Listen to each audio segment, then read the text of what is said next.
നമസ്കാരം. Raf talk ഫുട്ബോളിലേക്ക് അവർക്കും സ്വാഗതം. ഇനിയിപ്പോൾ എല്ലാവരും കൂടി റഫറി പോർച്ചുഗലുകാരനായിട്ടുള്ള ജാവോ പിനറയുടെ നേരെ തിരിയണ്ട. അദ്ദേഹം ഇവിടെ ഒന്നും ചെയ്തിട്ടില്ല. ആ റെഡ് കാർഡ് അത് ചോദിച്ചു വാങ്ങിയതാണ്. ബ്രീൽ എംബോലയുടെ റെഡ് കാർഡാണ് കളി തിരിച്ചതും അർജൻറ്റീനയ്ക്ക് അനുകൂലമായിട്ട് മാറ്റിയതും എന്ന കാര്യത്തിൽ ഒരു തർക്കവുമില്ല. കാരണം രണ്ടാം പകുതിയിൽ അത്രയും മനോഹരമായിട്ടാണ് സ്വിറ്റ്സർലൻഡ് കളിച്ചുകൊണ്ടിരുന്നത്. ടാക്ടിക്കലി അവർ അർജൻറ്റീനയെ ഔട്ട് ക്ലാസ് ചെയ്തിരുന്നു. അവർ ഡൊമിനേറ്റ് ചെയ്തുകൊണ്ടിരിക്കുകയായിരുന്നു. അതിൻ്റെ ഫലമായിട്ടാണ് എൻഡോയുടെ ആ ഒരു super goal പിറക്കുന്നതും.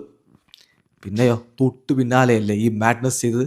That was absolutely a madness, അല്ലെങ്കിൽ that was absolutely a big മണ്ടത്തരം. ഒരു സംശയവും വേണ്ട. ഇങ്ങനെ ഒരാൾക്ക്, അതും വേൾഡ് കപ്പിൻ്റെ ക്വാർട്ടർ ഫൈനലിൽ വാറൊക്കെയുള്ള ഈ കാലഘട്ടത്തിൽ ചെയ്തിട്ട് അങ്ങ് കടന്നു പോകാൻ പറ്റും നിങ്ങൾ കരുതുന്നുണ്ടാ?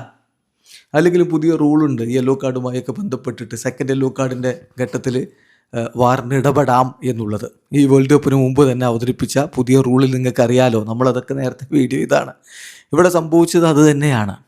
ഒരു കാര്യവും ഇല്ലാതെ പരേഡസും എംബോലയും തമ്മിൽ കുറേ സമയമായിട്ട് ഇങ്ങനെ ഉരസലുകൾ ഉണ്ടായിക്കൊണ്ടിരുന്നതാണ്. അതിനെ തുടർന്നാണ് ആ ഒരു സിമുലേഷൻ നടത്തുന്നത്. പരേഡസ് തൊട്ടിട്ടില്ല എന്നുള്ളത് റീപ്ലേയിൽ നിന്ന് വ്യക്തമാണ്. ഇനി അതിൽ തർക്കമൊന്നും ഉന്നയിച്ച് വരണ്ട.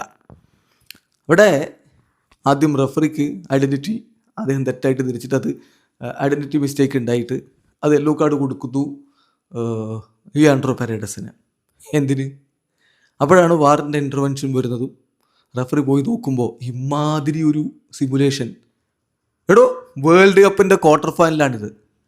നല്ല രൂപത്തിൽ വാറും കാര്യങ്ങളൊക്കെ ഉപയോഗപ്പെടുത്തുന്നുണ്ട്. അവിടെ പോയിട്ട് ഇത്തരത്തിലൊരു മണ്ടത്തരം കാണിച്ചിട്ട് രക്ഷപ്പെട്ടു പോകാമെന്ന് കരുതുക. അങ്ങനെ കരുതിയുമ്പോലോ അതാണ് അവിടെ ഉണ്ടായത്. യെല്ലോ കാർഡ് കൊടുത്തു. യെല്ലോ കാർഡ് കൊടുക്കില്ലാതെ മറ്റു മാർഗം റഫറിക്കില്ല. അപ്പോൾ യെല്ലോ കാർഡ് കൊടുത്തു. യെല്ലോ കാർഡ് എടുത്തപ്പോഴും ആദ്യ പകുതിയുടെ അവസാനത്തിൽ ഒരു കാര്യമില്ലാതെ വേറെ യെല്ലോ കാർഡ് ഇയാൾ വാങ്ങി വെച്ചിരുന്നു. ഇയാൾ നല്ല പ്ലെയറാണ്, ഒരു സംശയമില്ല. പക്ഷേ ആവശ്യമില്ലാത്ത രൂപത്തിൽ അഗ്രസീവായിരുന്നു ചില ഘട്ടങ്ങളിൽ. അപ്പോൾ അതിന് ഫലമായിട്ട് അവിടെ ഒരു യെല്ലോ കാർഡ് കിട്ടിയിരുന്നു. അപ്പോൾ റെഡ് കാർഡായി പുറത്തുപോയി. അതിന് റഫറിയെ പറഞ്ഞിട്ട് കാര്യമില്ല. ഇനിയിപ്പോൾ ഇതേ താരത്തിനെ തന്നെ ബോക്സിൽ വീഴ്ത്തിയൊരു പെനാൽറ്റി കിട്ടേണ്ടതുണ്ടെന്നൊക്കെ അത് വേറെ ചർച്ച ചെയ്യേണ്ട വിഷയമാണ്. അത് എന്തുകൊണ്ട് വാർ ഇടപെട്ടില്ല, അർജൻറ്റീന ഫൗൾ ചെയ്യുമ്പോൾ വാർ ഇടപെടുന്നില്ല എന്നൊക്കെ വേണമെങ്കിൽ വേറെ പറയാം. പക്ഷേ ഇക്കാര്യത്തിൽ റഫറിയെ കുറ്റപ്പെടുന്നതിൽ ഒരു കാര്യമില്ല. അയാൾ ചോദിച്ചു വാങ്ങിയ റെഡ് കാർഡാണ്. ആ റെഡ് കാർഡ് കിട്ടിയിട്ട് പിന്നെ അയാൾ കാര്യം നോക്കണ്ട. അതുകൊണ്ട് കാര്യമൊന്നുമില്ലല്ലോ.